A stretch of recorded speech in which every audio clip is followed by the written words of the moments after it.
역대하 34장 1절부터 7절까지의 말씀과 14절부터 21절까지의 말씀 두 군데를 제가 읽겠습니다. 요시야가 왕 위에 오를 때에 나이가 8세라 예루살렘에서 31년 동안 다스리며 여호와 보시기에 정직하게 행하여 그의 조상 다윗의 길로 걸으며 좌우로 치우치지 아니하고 아직도 어렸을 때 곧 왕위에 있은 지 8년에 그의 조상 다윗의 하나님을 비로소 찾고 제12년에 유다와 예루살렘을 비로소 정결하게 하여 그 산당들과 아세라 목상들과 아로새긴 우상들과 부어 만든 우상들을 제거하여 버리며 무리가 왕 앞에서 바알의 제단들을 헐었으며 왕이 또 그 제단 위에 높이 달린 태양 상들을 찍고 또 아세라 목상들과 아로새긴 우상들과 부어 만든 우상들을 바 가루를 만들어 제사하던 자들의 무덤에 뿌리고 제사장들의 뼈를 제단 위에서 불살라 유다와 예루살렘을 정결하게 하였으며 또 므낫세와 에브라임과 시몬과 납달리까지 사면 황폐한 성읍들에도 그렇게 행하여 제단들을 허물며 아세라 목상들과 아로새긴 우상들을 바 가루를 만들며 온 이스라엘 땅에 있는 모든 태양상을 찍고 예루살렘으로 돌아왔더라. 14절입니다.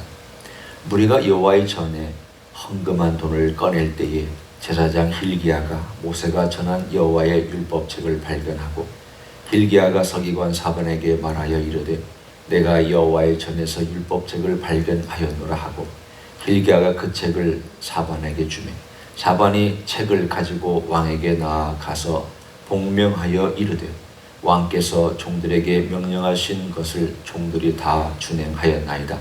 또 여호와의 전에서 발견한 돈을 쏟아서 감독자들과 일꾼들에게 주었나이다 하고 서기관 사반이 또 왕에게 아뢰어 이르되 제사장 hil기야가 내게 책을 주도이다 하고 사발이 왕 앞에서 그것을 읽으매 왕이 율법의 말씀을 듣자 곧 자기 옷을 찢더라. 왕이 hil기야와 사반의 아들 아히감과 미가의 아들 압돈과 서기관 사반과 왕의 시종 아사야에게 명령하여 이르되 너희는 가서 나와 및 이스라엘과 유다의 남은 자들을 위하여 이 발견한 책의 말씀에 대하여 여호와께 물으라. 우리 조상들이 여호와의 말씀을 지키지 아니하고 이 책에 기록된 모든 것을 준행하지 아니하였으므로 여호와께서 우리에게 쏟으신 진노가 크도다 하니라. 아멘. 우리가 본문에 읽은 이 요시야는 참 대단한 사람입니다. 막 굴러떨어지는 마차가 바퀴도 빠지고 언덕배기 아래로 막 굴러떨어지는데 그 굴러떨어지는 마차를 자기 한 몸으로 막아서서 어떻게 하든 이 마차에 있는 사람들을 살려보고자 애썼던 그런 왕입니다. 그가 어렸을 때부터 그렇게 했다라고 되어 있습니다. 참 신기한 일입니다. 어떤 왕은 어렸을 때부터 악하고 어떤 왕은 어렸을 때부터 선하고 참 우리는 성경을 읽다 보면 우리의 이성과 논리로 잘 판단이 서지 않는 그런 경험들을 간접적으로 아마 읽고 때로 충격도 받습니다. 한 일반적으로 어렸을 때부터 이렇게 악하다고 므낫세의 경우에 그랬죠. 어렸을 때부터 이렇게 하나님께 뜻을 두었다고 그럴 수 있습니다. 나이가 들어서 믿은 사람도 있지만 정말 어렸을 때부터 하나님을 신실하게 믿고 따르는 그런 사람도 있습니다. 우리는 이 모든 것들을 어떤 공식에 놓고 이렇게 되면 이렇게 되고 이렇게 된다. 일반적으로는 이런 공식이 통하지만 모든 케이스가 다 그 공식대로 되는 것은 결코 아닙니다. 오늘 그 공식이 깨지는 한 예가 바로 이 요시야입니다. 물론 자기 할아버지 므낫세가 얼마나 엉터리로 살았는지를 보고 또 그의 아버지 2년 동안 다스리면서 악하게 산 것을 보고 그가 반대로 살기로 작정했다라고 하는 것을 우리는 그렇게 생각할 수 있습니다. 하지만 반대로 살아도 이렇게 살 수 있을까 싶을 정도로 그는 살았습니다. 8세 왕이 됐습니다. 그리고 16세에 드디어 그가 마음을 정하고 하나님 아버지 앞에 행하기로 결정을 해서, 그리고 나서 20세가 되어서부터 드디어 성전을 깨끗하게 하기 시작합니다. 20세. 생각해 보십시오. 여러분이 지금 20세를 보면 어떤 생각이 드십니까? 아유, 아직도 어리고 대학교 다닐 나이. 이제 갓 대학에 들어가서 신입생을 지나 1학년, 2학년, 3학년, 기껏해야 2, 3학년밖에 안 되는 여전히 어린 그러한 젊은 청년이 하나님의 뜻을 이미 어렸을 때부터 정해서 드디어 20세에 자기 힘이 생기니까, 어렸을 때는 누군가 도와줬겠죠. 20세에 스스로 하나님 아버지 앞에서 뜻을 정하고 성전을 깨끗하게 청소하기 시작합니다. 얼마나 타락했든지 바깥에다가 제단을 쌓는 건 그래도 그렇다고 치고요. 옛날에 솔로몬은 성전은 건드리지 못하게 했잖아요. 저 바깥에 다른 곳에 이방 신상을 세웠던 것은 그것도 나쁜 일이지만 그래도 성전은 건드리질 않았는데, 시대가 점점 흘러가고 타락할수록 성전 안까지 우상이 들어왔고 성전 안에 있는 방에까지 우상이 들어와 있었습니다. 그러니 얼마나 타락했습니까?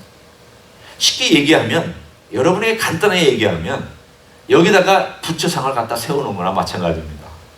그리고 한편으로는 예배드리고 조용히 있을 때는 부처한테 가서 예를 들어서 빌고 있었다. 그렇다면 여러분이 볼 때 말도 안 되는 얘기죠. 어떻게 그런 일을 합니까? 라고 하는 그 일을 그 시대가 행하고 있었다는 뜻입니다. 그러니 얼마나 엉터리 같은 신앙을 갖고 그들이 살고 있었습니다. 물론 거기에는 그 시대가 갖고 있는 인간의 한계가 있습니다. 인간의 한계란 모든 시대 사람들이 다 다신론을 믿고 있었습니다.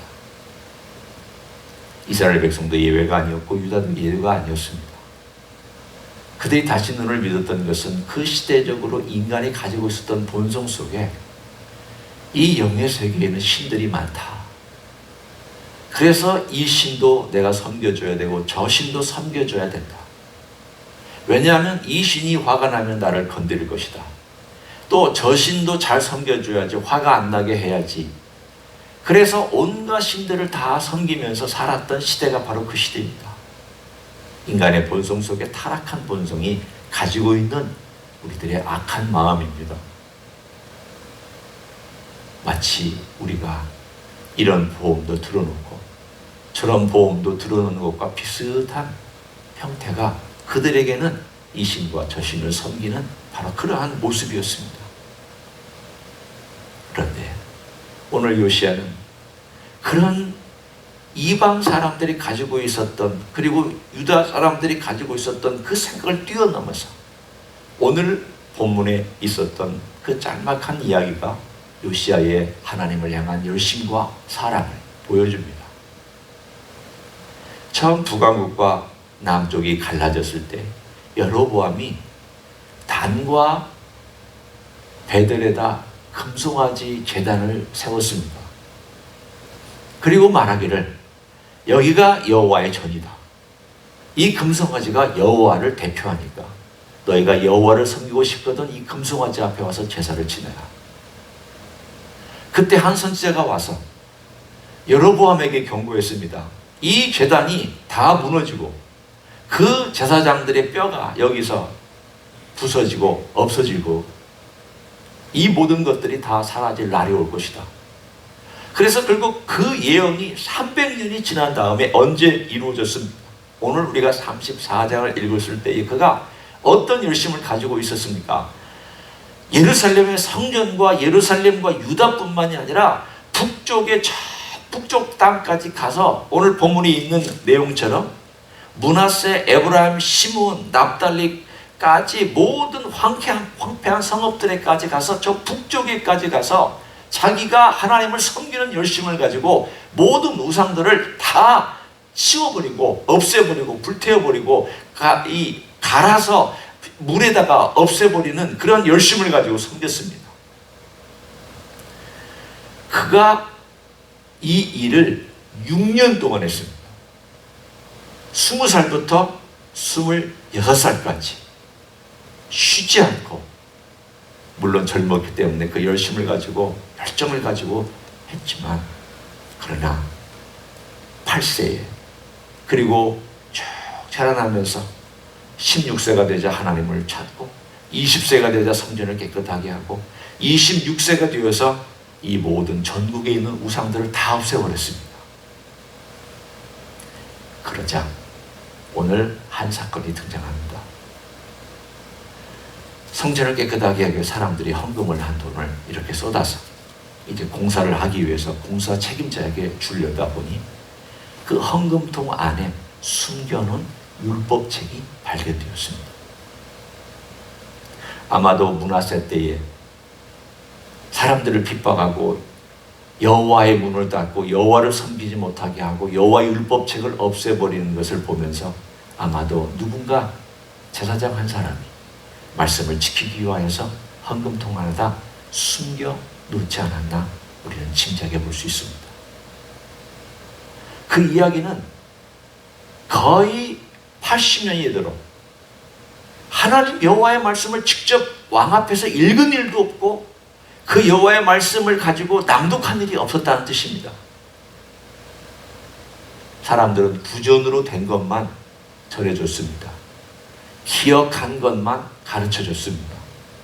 그러나 직접 여호와의 말씀을 읽는 일은 하지도 않았습니다. 그것을 무려 80년 가까이 하지 않았습니다. 얼마나 깜깜한 시대였습니다. 물론 지금 우리처럼 어느 집안에 성경책이 있는 건 아닙니다. 그때는 양피지에다가 글을 쓰기 때문에 그 양피지를 말아서 가지고 있었던 그 분량이 굉장히 많았고, 따라서 그것은 개인적으로 소유할 수 있는 그런 성질의 것이 아니었습니다.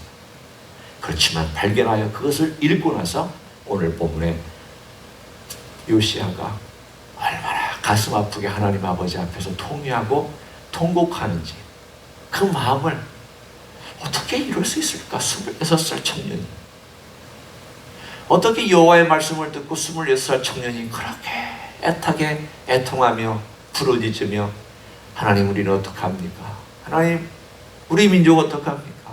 하나님 말씀을 어겼는데 어떡하면 좋습니까?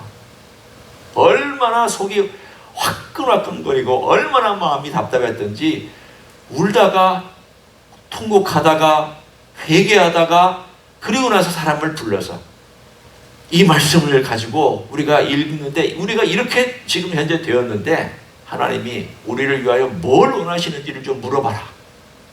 그래서 선지자 훌다에게 가서 물어봤더니 그 훌다가 이렇게 얘기를 합니다. 가서 요시야에게 전해라. 내가 너의 눈물을 봤다. 내가 너의 애통하는 걸 봤다. 그러나 내가 이 율법에 기록된 모든 재앙을 다 이 땅에 내릴 것이다. 그러나 너는 네 눈으로 그것을 보지 않고 평안히 네 묘실로 들어갈 것이다. 그는 39에 죽었습니다. 한창일 때 죽었습니다. 그 이야기가 나중에 우리 내일 본문에 나오지만 한창일 때 죽었습니다.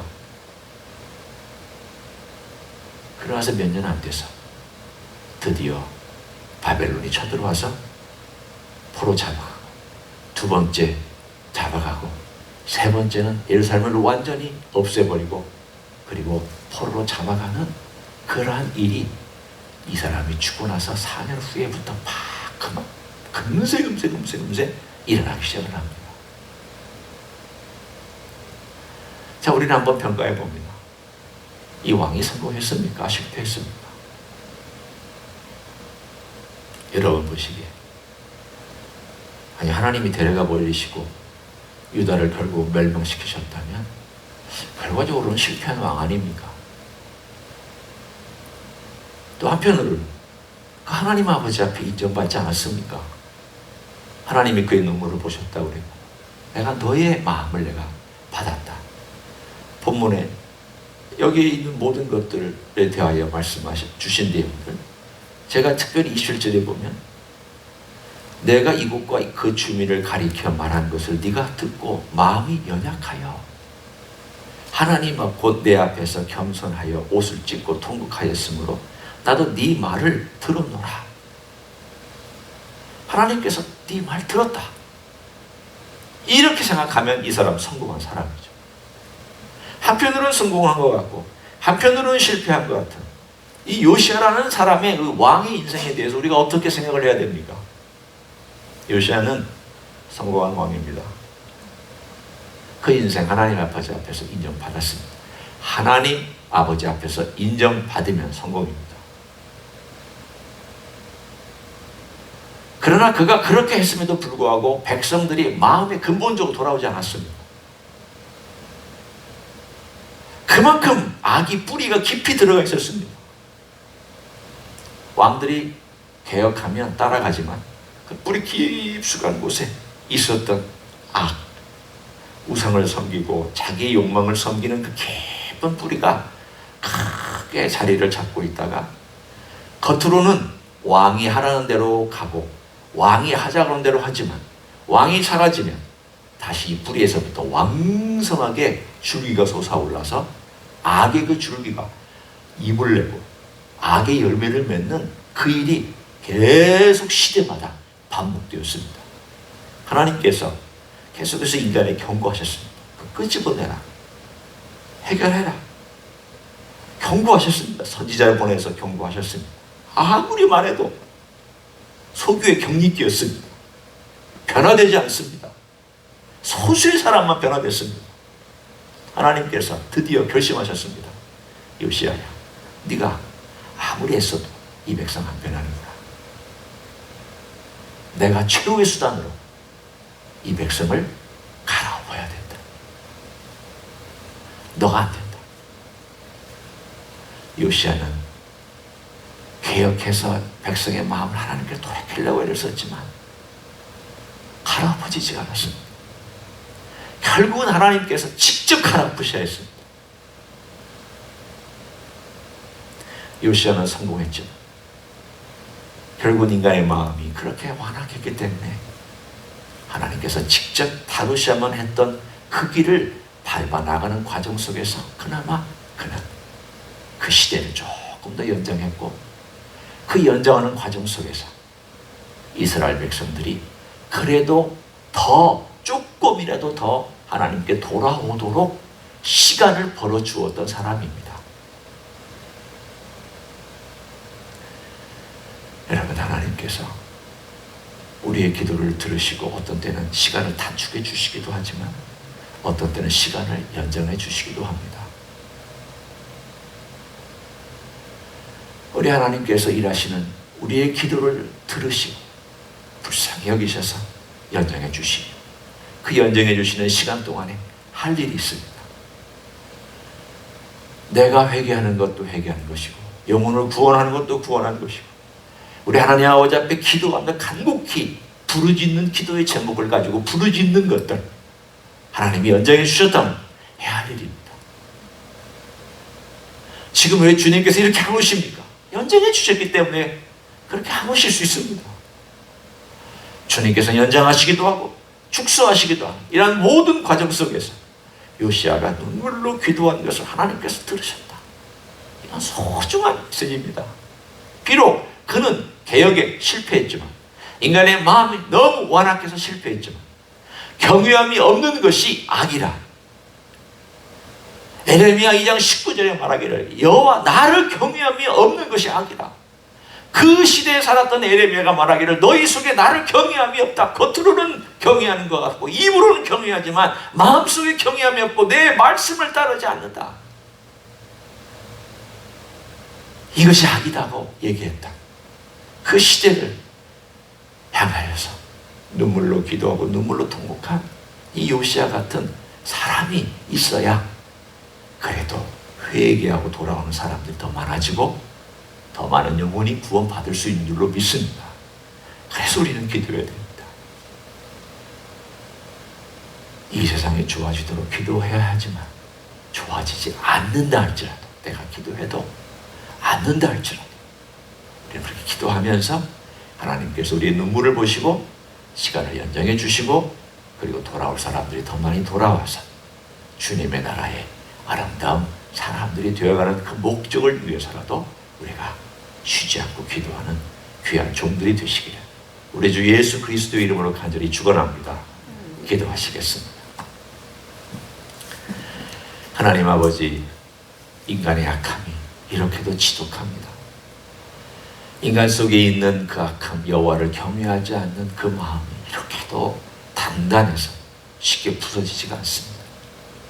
하나님께서 바벨론의 포로로 최후의 수단으로 보내셔야 했고 70년을 보내야만 그들의 우상의 뿌리가 악이 부서지고 갈라지고 뽑혀져서 다시는 우상이란 단어를 꺼내지도 않아야 될 그 정도로 인간은 악했습니다. 주여, 우리의 마음을 돌아보기를 원합니다. 내 안에 그런 여호와를 경외함이 없는 악이 있는지 돌아보기를 소원합니다. 또 우리가 통회하며 기도할 때에 이 시대를 바라보고 우리 주님의 은혜를 구하는 종들이 되기를 소원합니다. 주여, 회개할 자, 돌아올 자 불쌍히 우리 주님 여겨주시기를 소원합니다. 주님의 시대에 주의 뜻을 이루시고 주님의 교회와 주의 종들을 통하여 하나님의 많은 사람들이 돌아올 수 있도록 축복하여 주시옵소서. 이제는 우리 구주 예수 그리스도의 은혜와 하나님 아버지의 극진하신 사랑과 성령 하나님 교통하심의 역사가 약한 세대에 살아가면서 우리 주님 앞에서 어떤 마음으로 살아가야 할지를 다시 한번 돌아보며 오늘도 주님 앞에 나아가기를 소원하는 이 자리에 참여한 종들 위에와 주 임지 히스교회 위에와 이민교회들과 한국교회들과 선교사님들 위에 이제로부터 영원히 함께 하실지어다. 아멘.